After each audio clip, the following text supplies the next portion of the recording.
I was scrubbing toilets in a gas station when the call came that would change everything. But the woman on the phone didn't want to hire me. She wanted to warn me away. "Listen," she said, her voice shaking. "I lasted 4 days. The girl before me, 2. There's something wrong with those children, and if you're smart, you'll hang up right now." I should have listened. But my daughter needed medicine I couldn't afford. My landlord had just taped an eviction notice to my door, and the job paid more in a week than I made in 2 months, so I said yes. I said yes to the marble mansion on the hill. Yes to the billionaire father who couldn't look me in the eye. Yes to the twin 4-year-olds everyone called monsters. I had no idea I was walking into a house built on secrets. The mansion sat behind iron gates like a fortress. As my old car coughed up the long driveway, I counted 12 windows on the front alone, each one dark, like closed eyes. The place felt empty even from the outside. A man in a suit met me at the door. Not the father, the assistant. "You're late," he said, checking his watch. "Traffic," I lied. Truth was, I'd sat in my car for 10 minutes, trying to calm my shaking hands. He walked fast. I half-jogged to keep up, my sneakers squeaking on floors so shiny I could see my reflection. Everything smelled like lemon cleaner and money. We passed rooms I couldn't even name, a library with books that looked like nobody had touched them, a dining room with a table long enough to seat 20. "Hey friends, thank you so much for stopping by. Don't forget to comment where you are watching from. Someone close to you might be watching too. Like, share, subscribe and tap the notification bell so you never miss a story. Make sure to watch till the very end because the final twist is something you definitely don't want to miss. So let's continue. "Mr. Sterling is in meetings until 7, the assistant said without slowing down. "You'll meet him tonight. The children are upstairs." My stomach tightened. Do they know I'm coming?" He stopped so suddenly I almost crashed into him. When he turned, his expression was carefully blank. "They always know." Before I could ask what that meant, a scream ripped through the house. Not a playful scream, not a game. A scream of pure rage. The assistant didn't even blink.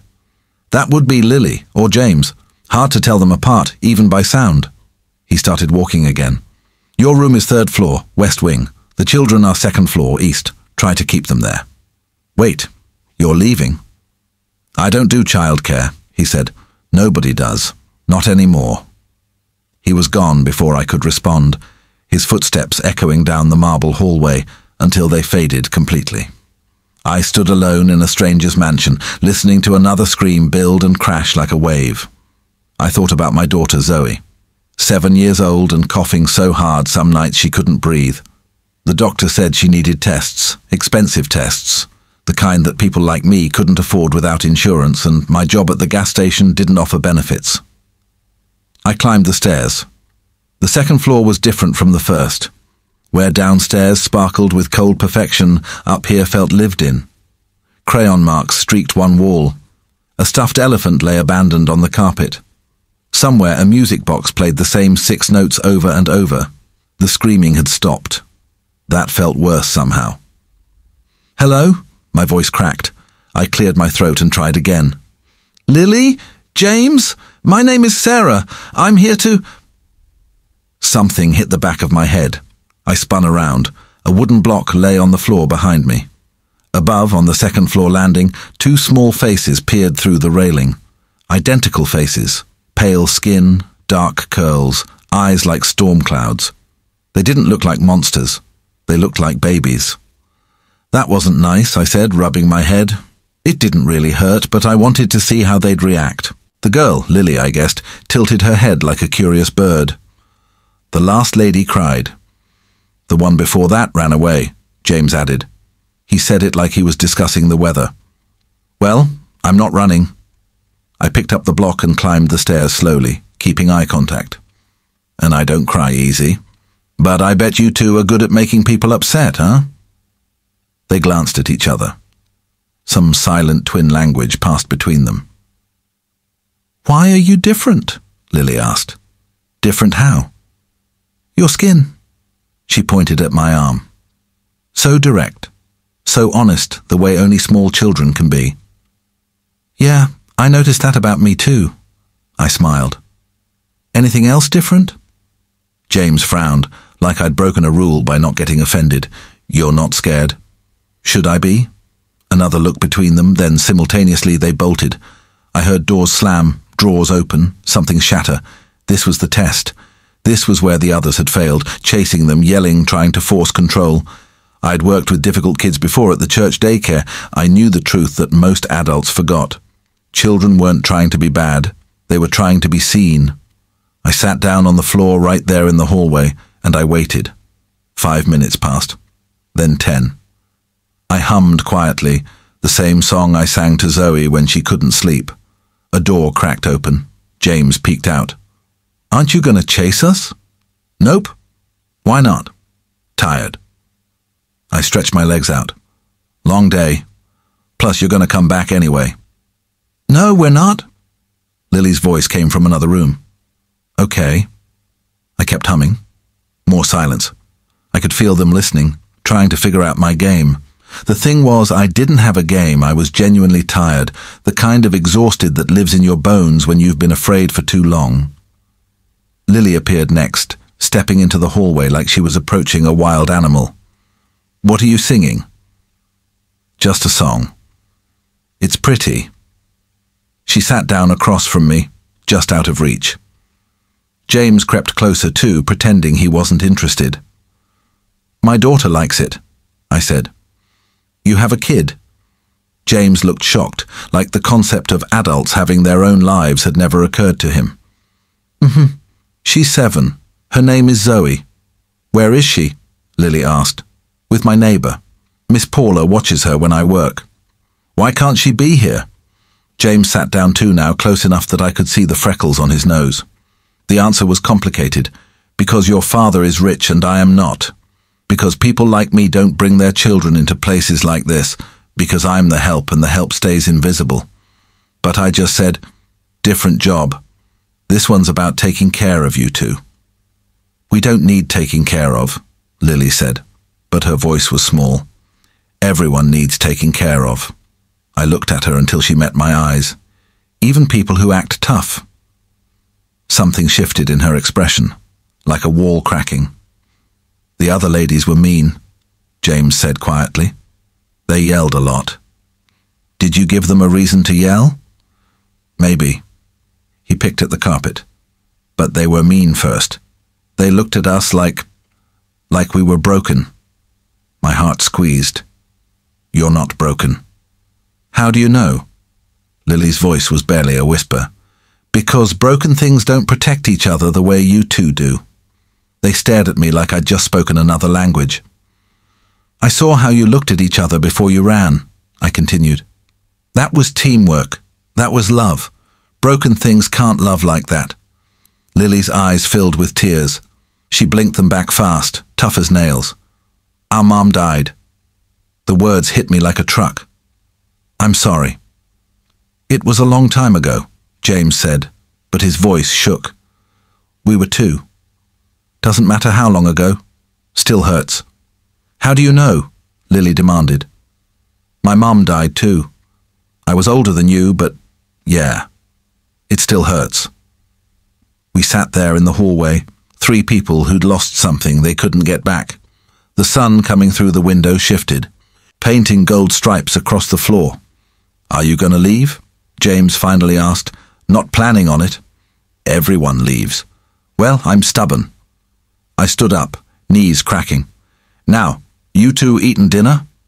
They shook their heads. Kitchen downstairs? Another head shake. We're not allowed. Why not? Mrs. Chen says we make messes. Who's Mrs. Chen? The cook. She hates us. I held out both my hands. Well, tonight she's going to have to deal with us. Come on. They hesitated. Then, so slowly I almost didn't see it happen, they each took one of my hands.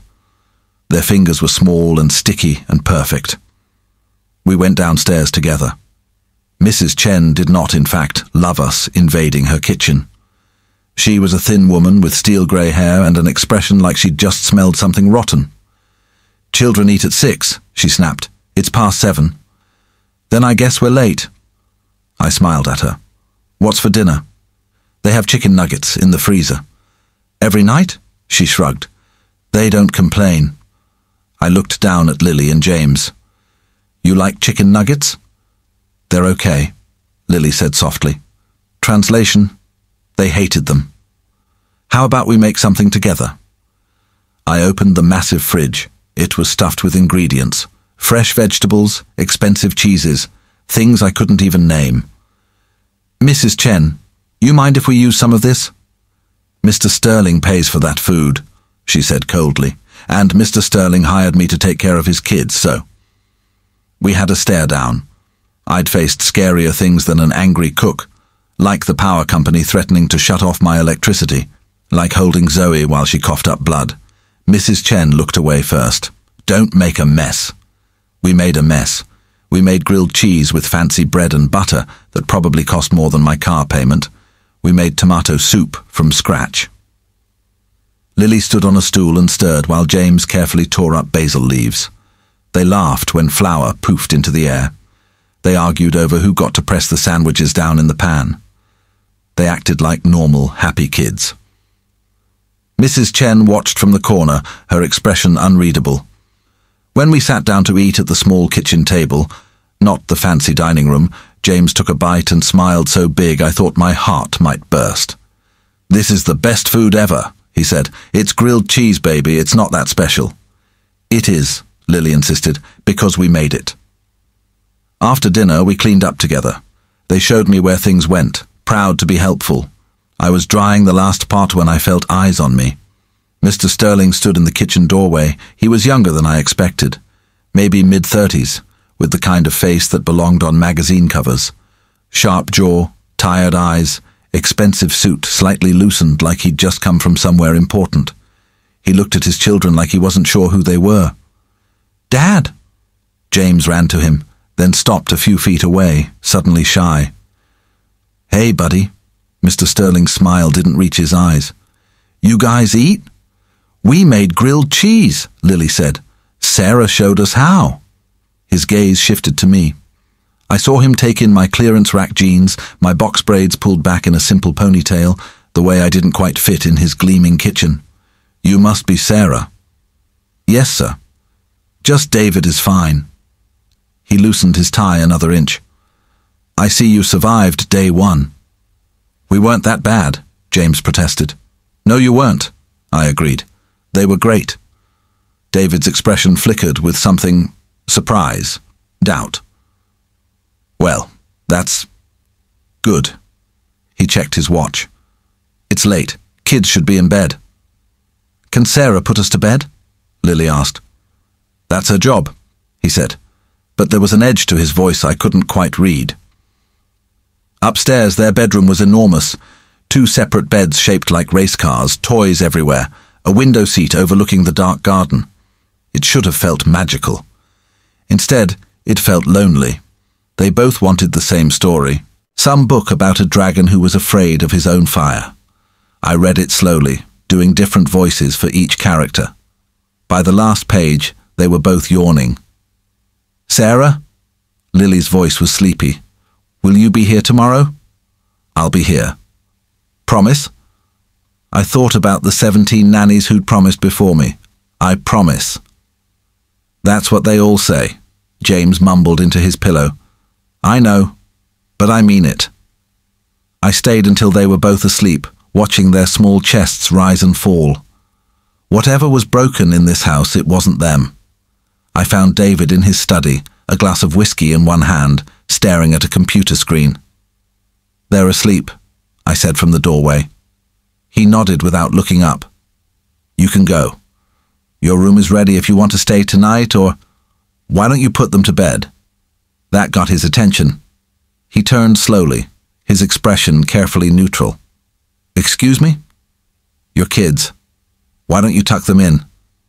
I'm busy. Every night. His jaw tightened. I don't think that's your concern. You're right. It's not. I should have stopped there. Should have remembered my place. But I thought about James's face when his dad barely looked at him. But they asked for you tonight. Did you know that? Before they asked for me, they asked if you could read the story. I had work. You'll always have work. They won't always be four. The silence stretched between us like broken glass. You've been here one day, he said quietly. You don't know anything about this family. You're right. I don't. I turned to leave, then stopped. But I know what it's like to lose a parent. And I know those kids upstairs haven't lost one, they've lost two. I walked out before he could fire me. I didn't get fired. Instead, something stranger happened. David started coming home earlier. Not for dinner, never for dinner. But after, when the kids were in their pajamas, he'd appear in the doorway of whatever room we were in, watching with an expression I couldn't read. The kids noticed. They started performing for him, showing him drawings, demonstrating how high they could jump, begging him to watch them do anything. He watched, but he didn't join. Meanwhile, Mrs. Chen kept her distance, but I noticed she started making food the kids actually liked. No more frozen nuggets. Real meals. The gardener Tom started waving when he saw us playing outside. Nice to hear laughing again, he said one afternoon while the twins chased butterflies. Again? I asked. He got quiet. Before the accident, Mrs. Sterling used to bring them out here every day. This was her garden. I looked around with new eyes. Every flower, every carefully placed stone. This had been someone's love made visible. What happened? I asked. The accident, I mean. Tom's face went dark. Car crash. 2 years ago this month. She was coming home from the twins' birthday party. He shook his head. Mr. Sterling hasn't been the same since. None of us have. That night I found David in the garden, standing exactly where Tom had been that afternoon. She planted that rose bush, he said without turning around. The red one. She said every garden needs something bold. I waited. They have her eyes, he continued, both of them. Every time I look at them, I see her. So you don't look. It's easier. For who? He finally turned. In the moonlight, he looked older, sadder. You think I'm a terrible father. I think you're a scared one. He laughed, but it was bitter. Scared, right. I run $1 billion company, but I'm scared of 2 4-year-olds. Money doesn't make grief easier. Sometimes it makes it harder. You can buy your way out of everything except feeling. Did you read that in a book? No. I learned it at my mum's funeral when rich people kept telling me, at least she's in a better place, and poor people just held my hand and cried with me. We stood there in the dark garden, 2 people who'd lost too much. I don't know how to be around them, he admitted. Everything I do feels wrong. Then do it wrong. They don't need perfect. They just need you. 3 weeks in, everything changed. It was a Tuesday. The twins and I were making pancakes, our new morning ritual, when James suddenly went pale. What's wrong? I knelt beside him. My tummy hurts. Before I could respond, Lily doubled over too. Mine too. Within an hour, they were both violently sick. Fever, vomiting, crying in pain. I called David in a panic. I'm coming home, he said immediately. Call Dr. Reeves, numbers on the fridge. Dr. Reeves arrived before David did. She examined the twins with gentle efficiency while they whimpered. Food poisoning, she said finally, probably something they ate in the last 24 hours. It'll pass, but they'll feel miserable for a day or two. Mrs. Chen appeared in the doorway. I cooked all their meals yesterday. Are you saying I poisoned them? I'm saying something made them sick, Dr. Reeves replied calmly. We had the same thing, I said. All 3 of us ate the same. I stopped. We hadn't. The twins had juice at lunch. Special juice, Mrs. Chen said, was just for them. I'd had water. Mrs. Chen's face went white. Where's the juice? Dr. Reeves asked. I threw it out, Mrs. Chen whispered. This morning. It smelled off, so I... Oh, God. David burst in then, still wearing his suit from the office. He went straight to the twins, pulling them into his arms. I'm sorry, he murmured into their hair. I'm so sorry. Daddy's here. They clung to him like they'd been waiting their whole lives for this moment. Later, after the twins were asleep and Mrs. Chen had quit in tears of guilt and shame, I found David sitting on the floor outside their bedroom. "You were right," he said. "I was so busy avoiding the pain that I forgot they're in pain too. Worse pain because they lost her and then they lost me." I sat down beside him. "When she died," he continued, "everyone kept telling me to be strong for the kids, so I locked everything away. I worked 90-hour weeks because work was simple. Work had problems I could solve." He wiped his eyes roughly. "But you can't solve grief. You can only survive it. You don't have to survive it alone." He looked at me then, really looked at me. "Why did you stay? After how I treated you? After... why?" "Because they needed me. And because..." I hesitated. "Because I know what it's like to need someone and have everyone leave." "Your daughter," he said. "Is she sick?" I nodded. "Chronic lung condition. She needs tests we can't afford." "Consider them afforded." "David, please, let me do one good thing." Zoe's tests revealed asthma, severe but treatable. With proper medication and care, she'd be fine. David paid for everything and then offered me the guest house, a small cottage on the property, so Zoe could be close. She moved in on a Saturday. The twins were obsessed with her instantly. "You're the sister from the song," Lily declared. Zoe, shy and overwhelmed, just nodded. But kids speak a language adults forget, and within hours they were playing together like they'd known each other forever. Zoe taught them hand-clapping games. The twins showed her their favorite hiding spots. I watched from the window, crying happy tears for the first time in years. David found me there. "You okay?" "More than okay." We'd gotten closer over the weeks. Small moments, hands brushing as we passed in the hallway, conversations that stretched past midnight, the way he started asking my opinion on everything from the twins' schedule to his business decisions. "Sarah," he said quietly, "I need to tell you something." My heart stopped. This was it. The moment he'd say I'd crossed a line, gotten too comfortable, forgotten my place. "I'm falling for you," he said instead. "I know it's complicated and probably inappropriate, and you probably think I'm insane. But I can't stop thinking about you. The way you love my kids, the way you see the good in everything, the way you called me out when everyone else was too scared." He laughed nervously. "I'm doing this all wrong." "No," I whispered. "You're doing it exactly right." He kissed me there in the hallway, gentle and uncertain and perfect. But fairy tales don't exist in real life. The problem appeared 2 months later, wearing a designer suit and a cold smile. Her name was Victoria Sterling, David's sister-in-law, the late Mrs. Sterling's sister. "I'm here for the children," she announced, standing in the foyer with a lawyer and a folder of documents. "I'm filing for custody." David went pale. "You can't." "I can and I am. Look at this place." She gestured around. "You're never home. You've gone through 17 nannies. Now you're dating the help. You're an unfit parent, David. Claire would be ashamed." "Don't you dare." "The children need stability. A real family, not some..." She looked at me with pure disgust. "Whatever this is." "Get out," David said quietly. "I'll see you in court." Victoria smiled. "And I'll win. I have resources, witnesses, proof of your neglect. What do you have? A nanny you're sleeping with?" She left. The air felt poisoned where she'd stood. That night, David was frantic. "She's right. Any judge will look at my record and, God, what have I done?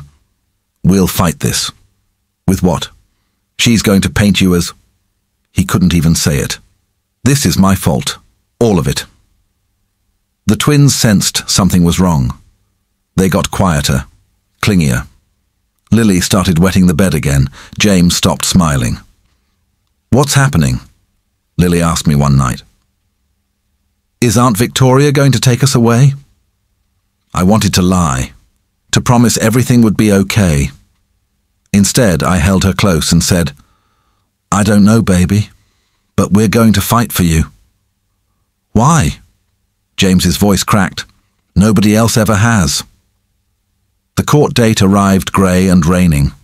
Victoria had witnesses, the parade of nannies who'd quit, each testifying about the children's behavioural problems and David's absence. Mrs. Chen, guilty and miserable, admitted the house had been chaotic. Then Victoria's lawyer called David to the stand. "Mr. Sterling, how many dinners did you have with your children last month?" David swallowed. Maybe 5. "Out of 30 days?" "I work." "Yes, we know. You work, while strangers raise your children." The lawyer smiled. "Tell me, when did you start your relationship with Ms. Johnson?" Did you subject your children to a parade of temporary caregivers only to develop a romantic relationship with the current one? Is that stability?" I watched David crumble on the stand, and my heart shattered. Then our lawyer stood. "I'd like to call Sarah Johnson." I took the stand on shaking legs. "Ms. Johnson, how would you describe the twins when you met them?" "Scared," I said. "Angry, grieving. And now?" "They're still grieving, but they're not scared anymore." "Why?" I looked at David. "Because their father came back to them. He made mistakes, yeah. He ran from his pain and hurt them in the process. But he came back. He showed up. He learned how to be present." My voice grew stronger. "You want to talk about stability? Those kids have it now. They have a father who reads to them every night, who knows their favorite foods and their nightmares and the names of all their stuffed animals. Is he perfect?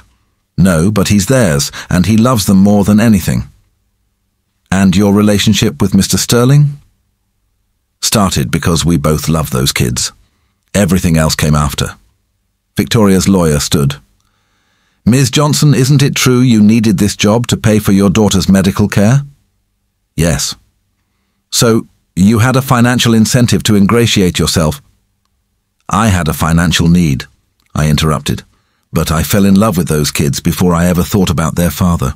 I stayed because of them. Everything I did was for them." How convenient. No, how true. The judge called a recess. David met me in the hallway, pulling me into his arms. "Whatever happens," he started. "We're not losing them," I said fiercely. "We're not." But when we reconvened, the judge looked grim. "I've reviewed all testimony and evidence," she said. "This is a difficult case. Mr. Sterling, your early neglect is concerning. However, the recent changes are also notable." She paused. "I'm ordering a home study and supervised visitation for 3 months. We'll reconvene." "Your Honor?" A voice from the back of the courtroom. Tom, the gardener, stood up. "May I speak?" The judge frowned. "You're not a listed witness." "I know, but I've worked for the Sterling family for 12 years. I knew Mrs. Clare, and I know what she'd want." Victoria's lawyer objected, but the judge waved him silent. "Approach." Tom walked to the front, cap in his hands. "Mrs. Clare loved those children more than life, and she loved her husband. Before she died, she told me something." He pulled out a letter, yellowed and folded. "She made me promise to keep this unless things ever got bad. She said I'd know when." "What is it?" the judge asked. "Her will, the real one." Tom's voice shook. "She wrote it when she was pregnant, updated it after the twins were born. In it, she names David as sole guardian, but she also names a backup if he's ever unfit." Victoria smiled. "See? She knew." "It's not you," Tom said quietly. "She specifically excludes you. Says you were too controlling, too cold. The backup guardian she names is whoever loves my children enough to fight for them when everyone else gives up." Silence. "That's not legally binding," Victoria's lawyer sputtered. "No," the judge agreed, "but it speaks to the deceased mother's wishes." She looked at me. "Ms. Johnson, would you be willing to be named as a co-guardian with Mr. Sterling?" My mouth fell open. Yes. Yes." The judge nodded. "Then here's my ruling. Primary custody remains with Mr. Sterling. Ms. Johnson is granted co-guardianship. Visitation for Ms. Victoria Sterling will be supervised and limited to once monthly, pending the children's comfort." She banged her gavel. "This family has been through enough. Let them heal." Victoria stormed out, her lawyer trailing behind. We'd won. 6 months later, we stood in the garden, the one Claire had planted. Lily and James played with Zoe, their laughter echoing off the house. David's arm was around my waist, solid and warm. "She would have liked you," he said softly. "Claire. She always said the best people were the ones who showed up when things got hard. I didn't have a choice. They needed me." "No, you had a choice. You could have run like everyone else." He turned me to face him. "You stayed. You fought. You loved them when I couldn't. You love them now." "I do, because you showed me how." In the distance, the twins were teaching Zoe their favorite game, some complicated thing involving rocks and sticks and rules that changed every 5 minutes. They argued and laughed and hugged and fought like real siblings, like family. "Marry me," David said suddenly. I laughed. "What?" "Marry me. Not because it makes sense, or because of the kids, or any practical reason. Marry me because I love you. Because you're the strongest person I've ever met. Because you saw a broken family and decided to put us back together." I kissed him, tasting salt from tears I didn't know I'd cried. "Yes." The twins noticed and came running, Zoe behind them. "Are you guys kissing?" James made a face. "Gross," Lily agreed. But they were smiling. They were happy. We all were. The wedding was small, just us and the kids and Tom and Dr. Reeves and a few close friends. We held it in the garden, surrounded by Claire's roses. Before the ceremony, I stood alone for a moment, looking at a photo of Claire that David had placed on a table of remembrance. She'd been beautiful, dark hair like the twins, bright eyes, full of life. "Thank you," I whispered to her. "For them. For him. For trusting me." I swear the wind picked up, warm and gentle, carrying the scent of roses. David found me there. "Ready?" I took his hand. More than ready. We walked down the makeshift aisle together, the twins scattering flower petals and Zoe carrying the rings. It wasn't fancy, it wasn't perfect, it was ours. When the officiant asked if anyone objected, James raised his hand. David laughed. "Buddy, what's wrong?" "Nothing's wrong," James said seriously. "I just want to say something." "Okay." James looked at me with those storm cloud eyes. "Thank you for not leaving. Thank you for staying when we were mean. Thank you for making Dad smile again." His voice got small. "Thank you for being our mom." I knelt down, pulling him and Lily into my arms. "Thank you for letting me." There wasn't a dry eye in the garden. A year later, I sat in the same spot where I'd first met the twins, watching them play. They were different now, still wild, still loud, still full of energy, but not angry, not scared, loved. Zoe ran past, the twins chasing her, all three shrieking with joy. David collapsed on the grass beside me, loosening his tie. I left work early. I can see that. Figured the emails could wait. These guys can't. He watched the kids with an expression of pure contentment. "You know what I realized today?" "What?" "I spent 2 years thinking I'd lost everything. But I was wrong. I hadn't lost everything, I'd just forgotten where to look." He took my hand. "You gave me my life back. You gave them their childhood back." "We gave each other a second chance," I corrected. Lily ran over, breathless and grass-stained. "Sarah, come play." "What are we playing?" "Family," she said simply. "You have to be the mom." I grinned. "I think I can handle that." As I chased the kids around the garden, their laughter mixing with the birdsong and the rustle of leaves, I thought about that first phone call. The woman who'd warned me away. She'd been right about one thing. There was something wrong with this family. But wrong things can be made right. Broken things can heal, and sometimes the people who seem the hardest to love are just the ones who need it most. I'd come to this mansion desperate and afraid, expecting to last a few days at most. Instead, I'd found a home. Not in the marble floors or the fancy rooms or the money that seemed endless.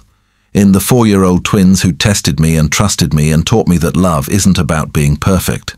It's about showing up, even when it's hard. Especially when it's hard. In the man who'd lost himself to grief and found his way back. In the daughter who finally had the medicine she needed, and the family she deserved. In the garden where ghosts whispered blessings through the roses. "Sarah," James called. "You're it!" I chased him, laughing, alive, home. And somewhere I like to think Claire was smiling too, because her children were loved. Her husband had healed, her garden still bloomed, and the woman everyone warned would leave, she'd stayed. She'd always stay. This story teaches us that love isn't about perfection. It's about presence. David had all the money in the world, but what his children needed most was simply him. Being there, even imperfectly, matters more than being flawless from a distance. Grief can blind us to the people who still need us. When we lose someone we love, it's easy to shut down completely. But the people left behind, especially children, are grieving too, and they need us to walk through that pain together, not alone. The right person doesn't run when things get hard. 17 nannies left because they saw broken children. Sarah stayed because she saw hurting children. Sometimes the difference between giving up and breaking through is simply choosing to stay one more day. Children don't need perfect parents, they need present ones. Lily and James didn't need a father who never made mistakes. They needed a father who acknowledged his mistakes and chose to do better. Real family isn't always about blood, it's about who shows up. Sarah wasn't the twins' biological mother, but she became their mom by doing what mothers do, seeing them, loving them, fighting for them, and never giving up. Sometimes the people society tells us don't belong are exactly who we need. Everyone doubted Sarah, because of her background, her race, her circumstances. But she had what money couldn't buy: resilience, empathy, and the courage to love fearlessly. Second chances are real, but only if we're brave enough to take them. David could have stayed locked in his grief forever. Sarah could have run after the first hard day, but both chose courage over comfort, and that choice transformed everything. You don't have to be perfect to be worthy of love. You just have to be willing to try, to stay, and to keep showing up, especially when it would be easier to walk away. Dear friends, what you just saw is only one part of the bigger picture. In the next video, I'll reveal the twist no one saw coming, so make sure you're here when it drops. I would love to know what you would have done in this situation. Drop your thoughts below. I'll be reading every single comment. Thank you so much for watching. I love you so much, and don't forget to give this video a like, hit the subscribe button, and share with someone who needs to hear it.